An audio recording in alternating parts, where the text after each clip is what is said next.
ٹیپو سلطان جو بلا شبہ برصغیر و پاک ہند کے عظیم ترین حکمرانوں اور جنگجو میں سے ایک تھے۔ ان کی شخصیت اور کارنامے محض جنگوں تک محدود نہیں تھے۔ آپ کی حکومت کا دائرہ آج کے کرناٹک، کیرلا اور تمل ناڈو کے کچھ حصوں تک پھیلا ہوا تھا۔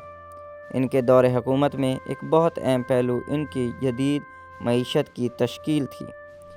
ٹیپو سلطان نے میسور کو ٹیکسٹائل، لوہے اور فولاد کی صنعتوں کا ایک بڑا مرکز بنایا۔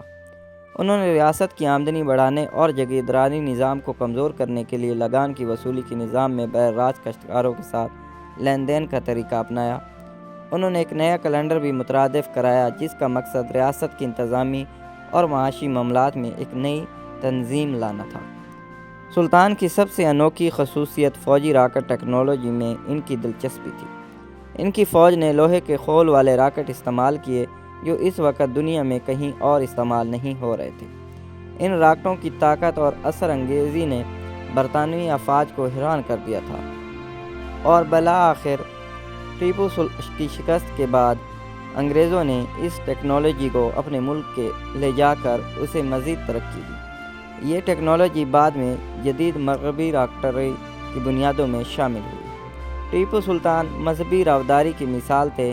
اگرچہ وہ خود ایک سچے مسلمان تھے، لیکن انہوں نے اپنی ریاست میں ہندو مندروں اور اداروں کی سرپرستی جاری رکھی۔ جب سرانگا پاٹم میں شرنگیری مٹھ پر مرہٹا فوجیوں نے حملہ کیا تو ٹیپو نے مٹھ کے بحالی کے لیے مالی امداد فراہم کی اور مٹھ کے سوامی سے ریاست کی خوشحالی کے لیے دعا کی درخواست بھی کی تھی۔ ان کی درباریوں میں کئی اہم ہندو افسران بھی شامل تھے، جن سے یہ ظاہر ہوتا ہے کہ وہ قابلیت کو مذہب پر ترجیح دیتے تھے۔ برطانوی سامراج کے خلاف ان کا غیر متنازع موقف انہیں تاریخ میں ممتاز کرتا ہے۔